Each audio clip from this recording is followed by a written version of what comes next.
활동했던 스타들 중에 다시 보고 싶은 스타들의 최근 근황 그리고 옛 이야기들 리즈 시절까지 꽉꽉 채워서 준비를 했습니다. 자, 지금 머릿속에 여러 명의 그 스타들이 지나가는데 누가 있을지. 아니, 누가 있을까? 너무 궁금한데요. 진짜 궁금하네.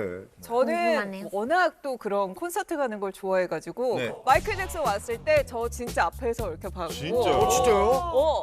그리고 이거 뭐예요, 이게? 넘버원. 케니지. 케니지. 케니지 이거 어떻게 알았어? 이거 케니지죠. 저 이렇게 하는데 앞에서 코브라 나온 줄 알았어. 이게 문화 차이. 아, 그렇지. 인도는 이거 하면 바로 코브라잖아요. 네. 아유 피터구나. 본격적인 이야기에 하기 앞서서 맛보기 간단하게 보여드리도록 좋아요. 하겠습니다. 좋아요. 이 1980년대, 90년대 그 소녀들, 전 세계 네. 소녀들의 가슴을 들었다 놨다 나 누군지 했던 알 것 보이그룹이죠. 같아. 지금 이제 BTS가 있었다면 아하. 1980년대, 90년대에는 바로 이들이 있었습니다. 있었어. 누굽니까? 네, 뉴 키즈 온 더 블럭. 뉴 키즈 온 더 블럭. 기억하시는 뉴 키즈 온 더 블럭. 아, 그분이구나. 나 기억하시는 분 콘서트 있어요? 갔어. 아 콘서트 갔어. 아직도 성대가 좋으시네요. 너무 생생하시. 너무 좋아했어.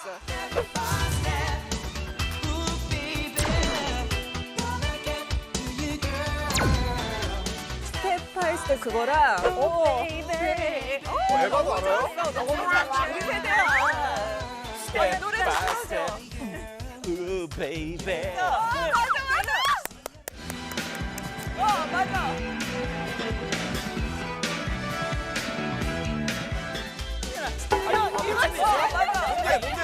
야, 신난다. 이것도 해줘야지. 이렇게 하는데? 에바도 알아요? 이렇게 하는 거 이런 있고 것도 있었고. 이렇게. 맞아. 아, 너무 흥분됐다. 그게 딱 이게 4집 앨범이었는데요. 이게 전 세계에서 팔린 게 7천만 장. 와, 그 당시 7천만 장이 말이 안 되는 숫자인데. 아 그래 저 댄스.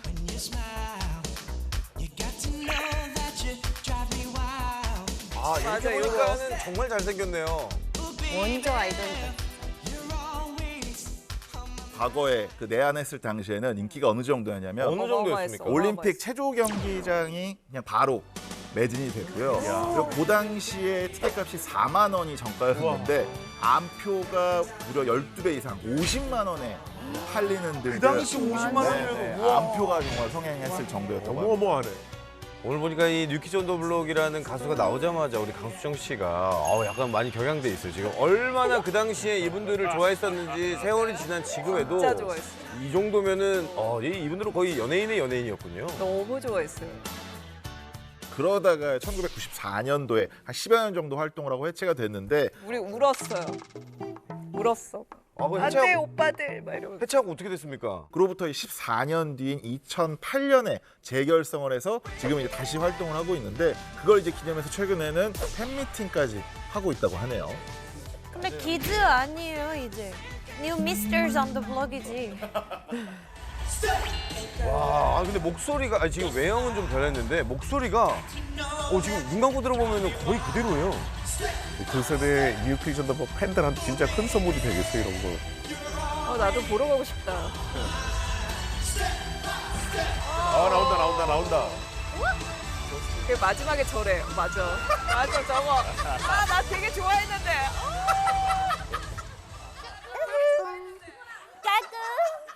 너무 좋아했는데 저거.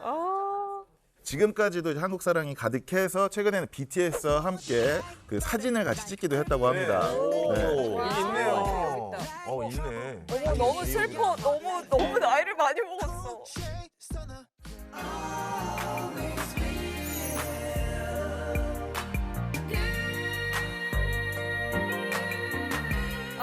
갑자기 추억이 막 과거로 여행한 그런 느낌이에요. 이게 살짝만 들었는데도 네. 진짜 막 그 어렸을 때 생각나고 네. 그 막 콘서트장 가기 전에 그 설레었던 느낌 있죠. 맞아. 막 그런 거 생각나고 그런.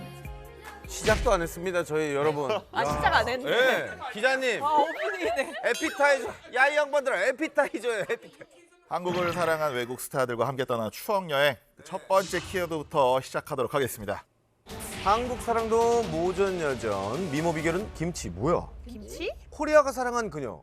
우리나라가 사랑했다고요? 땡땡 땡땡땡. 누구지? 5글자네. 누구지? gwyneth paltrow가 한국 음식 좋아하죠. 맞아. Gwyneth Paltrow. 기네스 Paltrow. 펠트로는 6글자고. 안지나 졸리도 한국 음식 좋아한다고 들었는데. 안젤리나 졸리도 있을 안젤리나 거고. 졸리도 Angelina 아니고. Jolie. 저도 과거 영상을 보고 반했던 그런 배우입니다. 영원한 첫사랑의 대명사 바로 소피 마르소입니다. 소피 마르소. 아이고 왜 생각 안 했지? 이 라붐에서 네, 이거 해. 네네네네네. 야, 이 당시에 문구점에 가면 소피 마르소 사진이 있었어요. 저는 너무 누군지도 모르고 샀어요. 너무 예뻐. 이분 누군지도 모르고 그 진짜 이거 예뻤어. 진짜. 네, 그 사진으로 돼. 진짜 예뻤어. 와, 소피 마르소는 진짜 대박이었습니다. 그 소피 마르소는 전 세계적으로도 인기가 많았지만 1989년 그 국내 화장품 브랜드였던 광고 촬영을 시작으로 해서 2015년에는 부산 국제영화제 폐막식까지 총 7번이나 내한했을 정도로 유독 이 한국 사랑이 강했던 외국 배우 중에 한 명입니다. 아 이게 뭐 뒤에서 남자 주인공이 다가와서 갑자기 네. 뒤에서 이거를 헤드셋을 탁 끼워주는 거 그게 진짜 너무 귀여워. 너무 이쁘다. 와, 근데 여러분 소피 마르소의 이 미모를 보세요. 야 이쁘다.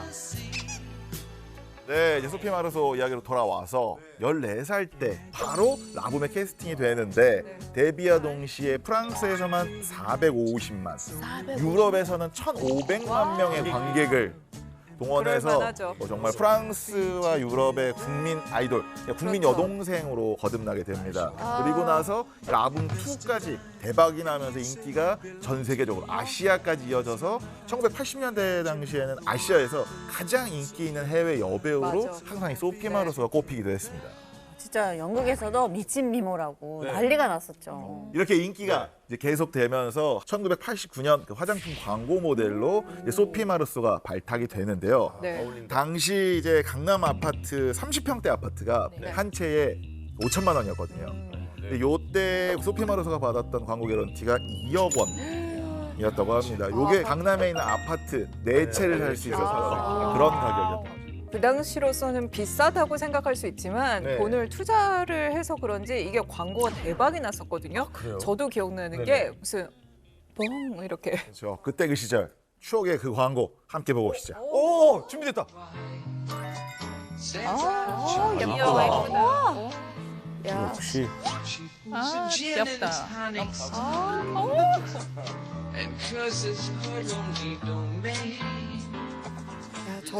저러고 아파트를 4개를 가져갔구나. 드봉 맞아. 드봉. 와, 아, 정말 여자가 봐도 반하겠네요. 어쩌면 저렇게 비현실적인. 예뻐. 2년 뒤에 영화 홍보차 또다시 내한을 하게 되는데 당시 한국을 찾은 게 얼마나 대단한 거였냐면은 프랑스를 대표하는 인물 설문조사할 때 1위가 소피 마르소였다고 합니다. 그런 그녀가 영화 홍보를 위해 택한 나라가 한국이었던 거죠. 의리가 있네요. 의리가 그렇죠. 있어. 하필 우리나라라니까 어깨에 힘이 으쓱 올라갑니다. 네. 그 뒤로도 이제 아예 프랑스 대통령이 방한을 할 때 같이 함께 동행을 네. 하기도 했다고 합니다. 네네. 내한했을 때는 한국말로 안녕하세요라고 인사를 건네기도 했다고 합니다. 이게 인터뷰 도중에도 저렇게 미모 유지 비결이 무엇이냐라는 질문에 좋아하는 음식인 김치를 꾸준히 먹은 게 도움이 된 것 같다라고 말하는 어떤 센스를 보여주기도 했습니다. 김치가 또 미모의 비결이라고 이렇게 센스 있게 받아칠 네. 정도면 이걸 뭐 여유라고 해나요? 그러니까요. 네, 이거 자주 오시다 보니까 자연스럽게 한국에 또 스며들지 않았나 싶습니다. 네. 그녀의 한국 사랑이 여기서 끝이 아닌 게 네. 와, 굳이 이렇게까지? 라는 말이 이제 절로 나올 정도인데 네. 바로 자신의 딸을 한국으로 유학을 보냈습니다. 진짜요? 네. 엄마 영향인지 딸 줄리엣이 직접 해외 명문 대학 대신 네. 한국의 대학교를 택한 건데요. 작년에 입학했으니까 지금 우리 2학년입니다. 후배네. 네, 그렇죠. 지금 다니고 있어요? 이게 무슨 일이야? 몰랐어요. 외국 스타의 자녀들이 한국에 대학교를 온다고? 안젤리나 졸리 아들은 제 후배예요. 그래요? 그러면 저 소피 마르소 딸은 내 후배네. 와, 으쓱. 근데 우리도 비슷하게 한국을 너무 좋아하고 반해서 자리를 잡은 거잖아요. 한국만의 매력은 진짜 있는 것 같아요. 그래, 말 나온 김에 한번 여쭤볼게요. 이 스타들도 수많은 월드 스타들도 사랑하는 이 한국. 이 외국인들 시선에서 본 한국의 매력 과연 뭘까요? 내가 자리 잡은 이유는 이것 때문이다. 저는 정문화 때문이에요. 정. 네. 2014년에 도착하자마자 정이라는 거 막 약간 따뜻한 느낌? 휴머니즘. 네, 그런 느낌이 와가지고 아 저는 여기 한국에서 무조건 살아야 되겠다. 저도 똑같은 정 때문에 정? 가게 할머니들도 너무 따뜻하게 한마디 뭐 잘생겼다, 이쁘다. 그런 말 지금 듣고도 좋아요. 아, 여기 와서 너무 많이 들어가지고 잘생겼다 아니, 소리를 와서 어릴 때, 살아야겠다라고. 어릴 때. 아니 잠깐만. 잘생겼다는 얘기 정말 들었어요? 많이 들었어요. 아, 이 미국 놈은 잘생겼다. 그래서 나 영국 놈이야 이렇게 얘기했어. 근데 그런 마음이 너무 좋았어요. 솔직히. 우리 다 외국 사람들 있잖아. 우리나라 가면 못 살아요.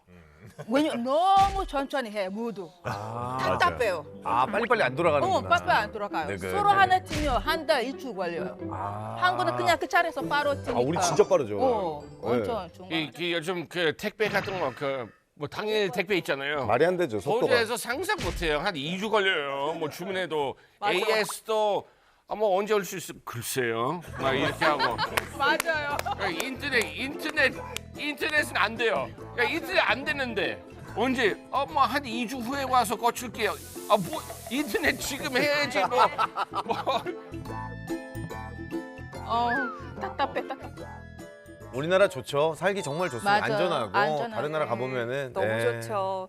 자, 그러면 이제 첫사랑이 되면서 소피마로서 지금은 어떻게 하고 계시나요? 뭐 네. 환갑이 넘은 나이에도 변함없는 미모를 뽐내시면서 화보도 촬영을 하고 또 올해 4월에는 저렇게 책을 출간하는 등등 아주 활발한 활동을 계속하고 계신다고 합니다.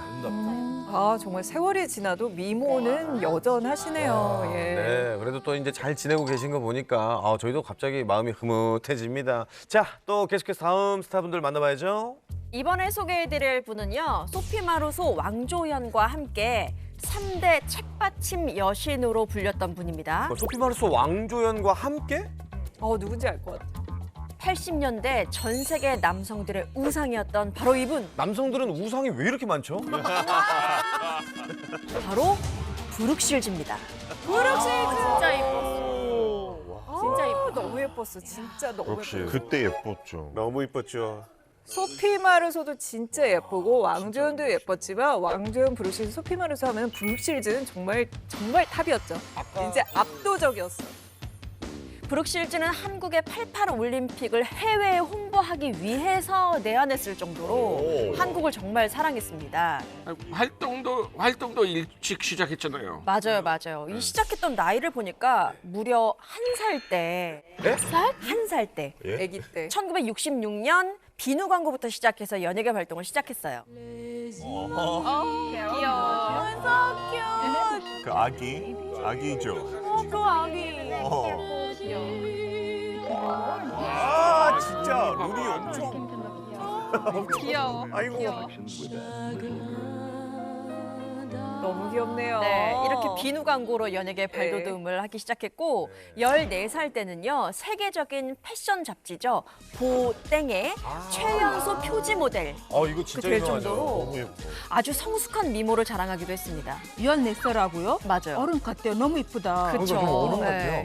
굉장히 성숙한 미모를 뽐냈고 네. 국내에는 16살 때인 1981년입니다. 끝없는 사랑이라는 작품으로 인기를 얻었는데 네. 이것을 계기로 88년 올림픽, 88 올림픽을 기념해서 한국에 방문을 한 겁니다. 네. 근데 이때 어떤 스타가 어떻게 홍보를 하느냐가 또 하나의 관전 포인트였거든요. 근데 그렇게 세계가 주목하는 대한민국에서 열린 88 올림픽에 바로 브룩실즈가 직접 홍보에 나서게 됐기 때문에 큰 화제가 된 거죠. 이 올림픽 개막 3개월 전에 잔이윤 쇼에 직접 출연을 한 건데요. 네네. 브룩실즈 같은 대형 그 해외 스타가 한국 쇼에 출연한 건 그때 당시로서는 굉장히 드문 일이었거든요. 그래서 굉장히 이목이 집중됐습니다. 브룩실즈가 한국에서도 또 광고를 찍었죠. 네, 맞습니다. 한국에서의 인기를 실감했는지 네. 이 판을 벌려서 활동을 하는데 아. 95년에는 알로에 음료 브랜드 광고를 무려 3편이나 찍었어요. 진짜요? 전 더 아름다워지고 싶어요. 욕심이 많거든요. 알로에 마인. 이런 거. 알로에 민? 알로에 마인. 이거 이 장면 기억나. 진짜 유명한 장면인데. 기억나. 야, 이 보니까 이분이 성견지명이 좀 있으시네요. 한국의 이 시장을 진작에 알아본 겁니다. 여기 맞아요. 주식은 된다. 투자할 만한 가치가 있다. 그러니까. 네, 아유 되는 주식이다라는 생각을 미리 가지고 계셨던 것 같습니다. 근데 이 또 갑자기 활동이 제가 알기로 갑자기 뜸해지신 걸로 알고 있거든요. 그렇죠. 브룩실즈가 너무 어릴 때부터 이제 화려한 삶을 살았잖아요. 네. 그러다 보니까 삶의 풍파가 굉장히 많았는데 아까 14살 때 최연소 패션지 모델을 했었다고 말씀드렸는데 그래서 그런지 유독 이 성숙한 배역, 성숙한 캐릭터를 참 많이 맡았던 것 같아요. 근데 문제는 그 역할들이 좀 미성년자가 하기에는 많은 논란을 불러일으킬 만한 그런 장면들이라든지 씬이 좀 있어서 좀 주목을 받았는데 데뷔작인 영화 프리티 베이비라는 작품을 보면 13살 때인데 27살인 상대 배우와 스킨십을 하는 등의 좀 장면이 있었고 13살인데요. 네. 아, 그건 좀 그러네요. 그렇죠. 그리고 역할 자체가 매춘부, 어린 매춘부 역할이어가지고 논란이 있을 수밖에 없었습니다. 물론 네. 작품성도 있지만 네. 한국에 알려진 그 계기가 됐던 끝없는 사랑이란 작품에서는 네. 극중에 오빠 친구와 진한 사랑을 나누는 장면 때문에 또 파문이 좀 있었어요. 아, 그 수위가 높았나 보네. 네. 미성년자인데다가. 아무리 여배우지만 미성년자의 어린 여배우한테 이거 너무 역할이 좀 가혹했던 거 아닌가요? 이런 게 이제 자칫 잘못하면 아동학대라고 그럼. 봐도 사실 되거든요. 맞습니다. 그런 논란이 있을 수밖에 없었던 게 이 네. 사춘기도 안 지난 브룩실즈에게 이런 역할들을 권한 사람이 누구냐? 누굽니까? 바로 친엄마, 친어머니입니다. 예. 심지어는 유명한 성인 잡지에 누드 화보를 찍자라고 먼저 연락을 할 정도로 좀 선을 넘는 그런 행보를 많이 보였던 것 같아요. 아니 어떻게 엄마가 딸한테 이런 거를 시켜요. 그러니까 반대로 보통 엄마면은 딸이 한다고 해도 말려야 될 것 같은데. 그러니까. 통은 그럴 텐데 이 브룩실즈의 부모님이 그녀가 생후 5개월 때 이혼을 했대요. 네. 때문에 좀 생계를 책임질 사람이 필요했는데 그 사람이 바로 딸 쉴즈가 된 거죠. 이에 대해서 쉴즈는 또 과거를 회상하기도 했는데 우리가 살아남기 위한 그냥 하나의 방식이었다라면서 본인의 이야기를 담은 다큐에서 이야기를 하면서 눈물을 보이기도 했습니다. 그리고 여기서 끝이 아닌 게요. 15살 때 촬영한 청바지 광고가 있거든요. 네. 근데 그 광고의 멘트가 선정적이다라는 이슈가 있었어요. 네. When people look at you, they're so dazzled, you must never know if they actually see you, the deep and complicated person you really are. I felt that about you instantly. 요거는 좀 그렇다. 그래서 어린 소녀를 성상품화했다라는 지적이 이어졌고 결국 대형 방송국에서는 이 광고 방영을 금지하기도 합니다. 근데 슐즈가 또 이에 대해서 인터뷰를 통해서 이야기를 했는데 I was naive. I didn't think anything of it. I didn't think it was sexual in nature. What was shocking to me was to be berated by, oh, you knew this was happening. This is what you thought. You were thinking these thoughts. 당시 그때 자신이 너무 어렸고 순진했고 또 그 멘트 속에 이중적인 의미가 있었는데 그걸 알아차리지 못했다는 거예요. 또 제작진도 그거를 아무도 설명해주지 않으니까 그냥 시키는 대로 할 수밖에 없었다라고 회상했습니다. 야, 인생이 참 쉽지만은 않네요. 지금은 현재 어떻게 지내고 계시나요? 3년 전에 근황이 공개됐거든요. 네. 그런데 이제 과거와는 조금 다른 강인한 어떤 이목구비, 선이 굵은 그런 모습들이 공개가 됐는데 키도 183이라고 합니다. 어유, 와. 아, 근데 여기에 또 이유가 있었어요. 그러니까 말단 비대증, 쉽게 말해서 거인증이라는 병 때문이었고 네. 쉴즈는 그래서 이 턱과 강대뼈를 계속해서 깎아내고 또 약물 치료를 통해서 어느 정도는 좀 성장을 멈춘 상태라고 하는데 그래도 후유증이 남아 있다고 합니다. 그래도 사진 보니까 같은 여자가 봐도 지금도 아름답고 시원하게 생겨셔가지고 그러니까 나이도 있으신데. 네. 너무 이쁘세요. 네, 최근에 또 수영복 화보가 공개됐거든요. 네. 근데 뭐 이런저런 질환이라든지 나이가 전혀 느껴지지 않고 리즈 시절의 미모가 그 떠오를 미안하네요. 만큼 역시 한 번 여신은 영원한 여신이다. 클래스는 영원하다라는 걸 보여줬습니다. 아, 정말 우리가 이제 한국을 사랑했던 여신 우리 브룩실즈의 화려한 모습 뒤에 이런 좀 마음 아픈 비하인드 스토리가